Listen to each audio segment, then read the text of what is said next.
Hello everyone, this is M. Sandeep Kumar and I welcome you all to my YouTube channel Concepts of IIT Maths. So we are in the chapter of quadratic equations under theory of equations, and our today's subtopic is location of roots. Very important concept, and it has so many applications in upcoming problems.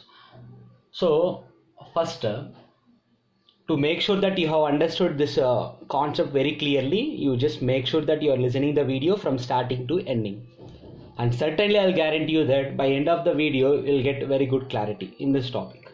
So now, if f of x is equal to ax square plus bx plus c is a quadratic expression where alpha comma beta are the roots of this f of x equal to 0, if alpha comma beta are the roots. And we know that, and let us consider k, a constant k, and then ABCs, these coefficients ABCs are real numbers, and the leading coefficient a is not equal to 0. So in this video we are going to find out the conditions required to be satisfied that both the roots alpha and beta are less than k in the first case, or what are the conditions to be satisfied that if both the roots alpha and beta are greater than k, or what are the conditions to be satisfied that one root is less than k and another root is greater than k. Totally there are 6 cases. In this video we will discuss about these 3 cases. In the next video we will discuss about the remaining 3 cases. So let us continue with our topic. We will find out the conditions required to be satisfied that both the roots alpha and beta are less than k first. So we are into the first case where both roots are less than a constant called k. So I am going to take the help of graphs. For this there are 2 possibilities, as we know. In the first possibility, the graph is an upward parabola. That means the coefficient a is greater than 0 with 2 roots alpha and beta and both roots being less than k. Or else the second possibility where a is less than 0. That means it is going to be a downward parabola with roots alpha and beta being less than k. It can be, the graph can be like this or it can be like this. So there are totally 3 conditions which are supposed to be satisfied if you want both the roots to be less than a constant k. So first observe how to create the first condition. If it is upward parabola, a is greater than 0 and f of k. What is f of k? So from k you approach to the graph, it is clearly above the x-axis, correct? So f of k is positive. A is positive and f of k is positive. And what is the product of these two? A into f of k. Positive into positive is clearly positive. So similarly in this case what happens? A is less than 0 and f of k reach the graph, it is below the x-axis, so f of k is also less than 0. But what happens to the product a into f of k? Negative into negative. Negative into negative is clearly positive. So therefore the first condition that must be satisfied if you want to both the roots less than k. What is the first condition? The first condition is a into f of k greater than 0. And the second condition will guarantee you that you are having 2 real roots, because I want 2 roots to be less than k. If you want 2 roots to be less than k, first of all those 2 roots must be real roots. And when can we have real roots? If delta is greater than or equal to 0. This will guarantee you 2 real roots. Those 2 real roots may be distinct or those 2 real roots may be equal. So delta greater than or equal to 0 will guarantee you 2 real roots. And the third condition that must be satisfied, is observe this, the location of minus b by 2a. Here or here, you can see in either cases. In both cases minus b by 2a is clearly less than k.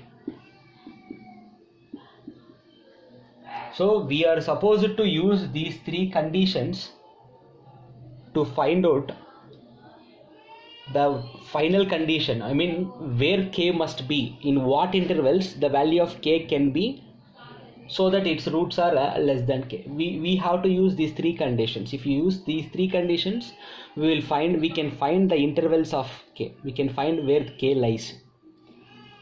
Right? So now let us go for the second case, and after that third case, and with 3 examples. Second case. So look at second case. If you have understood first case, you can easily understand second case.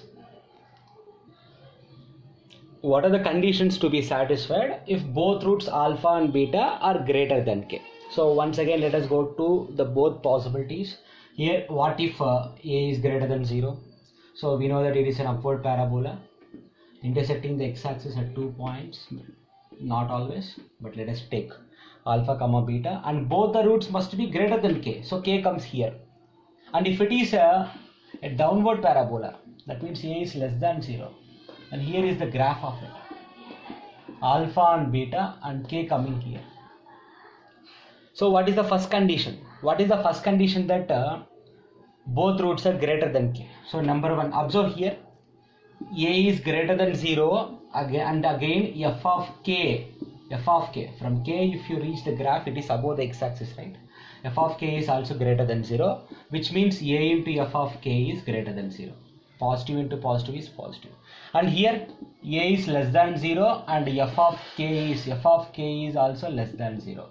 Negative into negative is again positive. So therefore the common first condition is what? A into f of k is greater than 0. The same as case 1. Even second condition is same as case 1 itself. So if you want two real roots, alpha and beta, then delta must be greater than or equal to 0, right? And next, the third condition. What is the third condition? So the only change and only difference between the first case and second case is the third condition. What is it? It's about minus b by 2a, the location of minus b by 2a. So what is it? Clearly, k is less than minus b by 2a. K is less than minus b by 2a. So in case 1, k is greater than minus b by 2a. And in case 2, k is less than minus b by 2a. Okay, now, so these are the three conditions that must be satisfied if you want your roots to be greater than a constant k. So a small observation that you have to understand. What is the prominence of these three conditions? What is the prominence of these three conditions? The first condition will make sure that your constant k is not coming between alpha and beta. That means the constant k can be here or here, either in this region or in this region. That is the first condition. That is what your first condition does. The second condition makes sure that you are getting real roots, alpha and beta, real roots. And the third condition will make sure that k is coming in this region. If the first condition is making sure that either k comes in this region or this region, then the third condition will make sure that it comes clearly in this region. Okay, na? And moreover, the second condition will make sure that you are getting real roots, right? So this is about the second case, when both the roots are greater than a constant k. Now let us go to the third condition, where one root is less than k and another root is greater than k. The third case, where one root is less than k and other root is greater than k. So let us draw both the possibilities. If a is greater than 0, k is our upward parabola with alpha and beta, and k coming between alpha beta. If k comes between alpha beta, then k is greater than alpha and less than beta, right? Or in the second case, or in this possibility where a is less than 0, that means in downward parabola, alpha, beta and k. So let us analyze. We should create our conditions in such a way that it satisfies both upward parabola and also downward parabola. First thing, dear students, observe here, a is positive and f of k. What is f of k? At k, if you reach the graph, you are going below the x-axis, right? So f of k is less than 0. And in this case, a is less than 0, and what happens to f of k? From k, if you reach the graph, you are going above the x-axis, and f of k is greater than 0. Now here, if you observe the product, plus into minus is minus only, right? So that means a into f of k is less than 0. And in this case, minus into plus is again minus. So that means a into f of k less than 0. Therefore, the common condition, the first and common condition is a into f of k less than 0. Now let us see about the second condition. Let us see about second condition. All of you come back to the graph again. Dear students, when there is a constant k, and when k is a real number, it means that you have been already guaranteed two real and distinct roots. When k is a real number, see dear students, when k is a real number, then there exists the first root alpha which is less than k, and there exists a second root beta which is greater than k.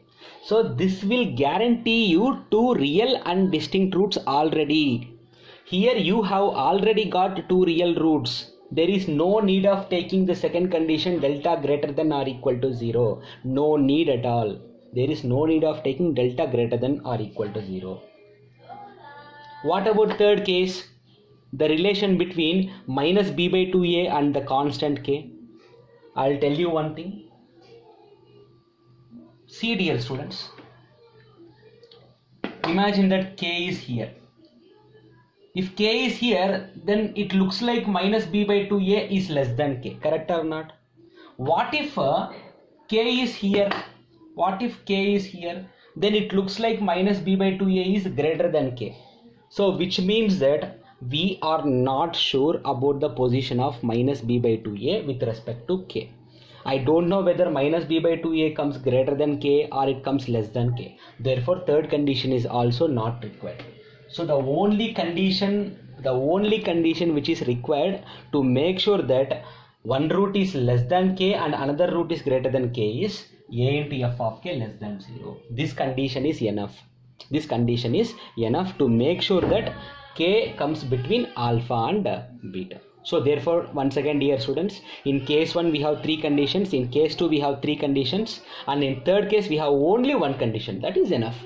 So to understand these 3 cases, let us see a common problem where we can understand these 3 cases. Here is a question.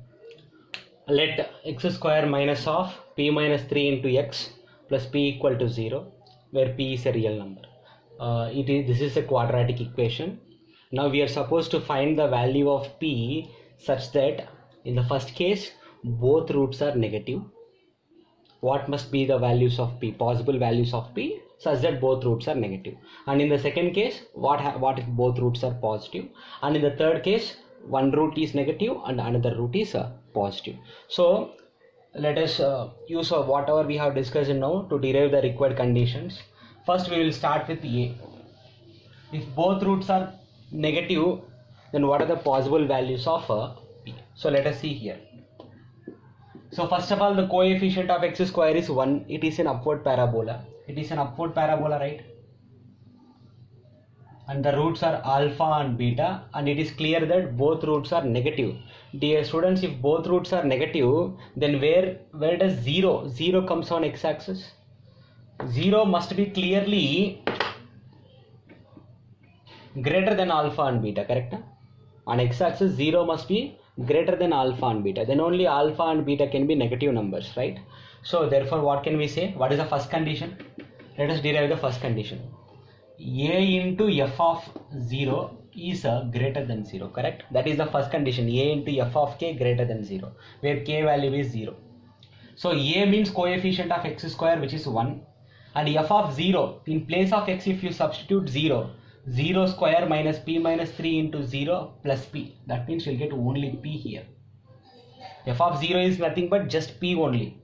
So 1 into p is nothing but p. P is greater than 0. This is the first condition that you have to remember.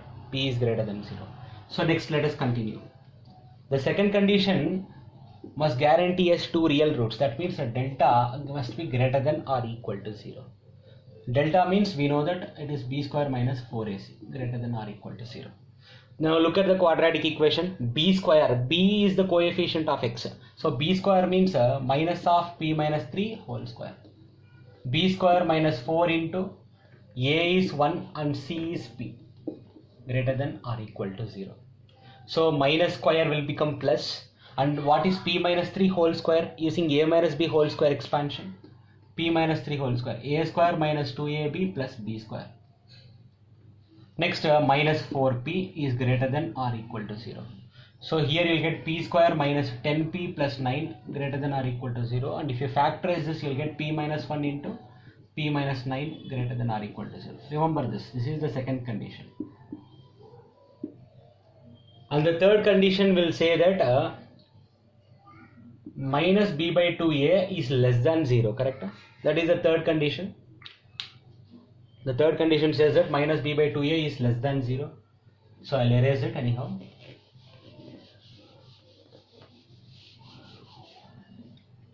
The third condition says that minus b by 2a is less than 0. So minus of b is minus, what is it? B is the coefficient of x, which is minus of minus p minus 3 by 2 into a is 1. So minus into minus is plus. You will get p minus 3 less than 0. P minus 3 less than 2 zeros are 0, or p is less than 3. This is the third condition. Now we should use the first, second and third condition to create a common condition for p. I mean, to find the interval where p exists. We are supposed to use first one, second one and third one to find out where does the p, in which intervals does p exist or p lies. So for that, let us get into the number line. Minus infinity to plus infinity. Take the zeros from first, second and third. Here you are supposed to take 0, and here 1 and 9, and here 3. So 0, 1, 3, 9. These are the numbers you are supposed to look at. 0, 1, 3, 9. The first condition says that p is greater than 0. P is greater than 0. Draw like this. This line says I can take all the values greater than 0. Next, as we have learnt in previous videos, greater than symbol means we should not take the values between 1 and 9, correct? We should not take the values between 1 and 9 means I can take all the values which is less than or equal to 1, or all the values which is greater than or equal to 9. And finally, the third condition. The third condition says to take the values of p which are less than 3. The values of p which are less than 3. So less than 3 means now our final answer contains all the 3 lines. Our final interval where p lies contains all the 3 lines. So 1, 2, 3. So the only interval that contains all the 3 lines is from 0 to 1. Therefore the final answer is what? Therefore p belongs to 0, 1. And here one thing, if you observe, 0 is present in these two intervals but not here. So open brackets. And 1 is present in first interval, here also second interval and also third interval. So close brackets. Therefore the final interval where p lies is 0, 1. Where p lies is 0, 1. Here it is. So therefore the final interval is p belongs to 0, 1. 0 is not included and 1 is included. Right. That is the final answer. Similarly, let us see where does p lie if both roots are positive. The second one, where does p lie if both roots are positive?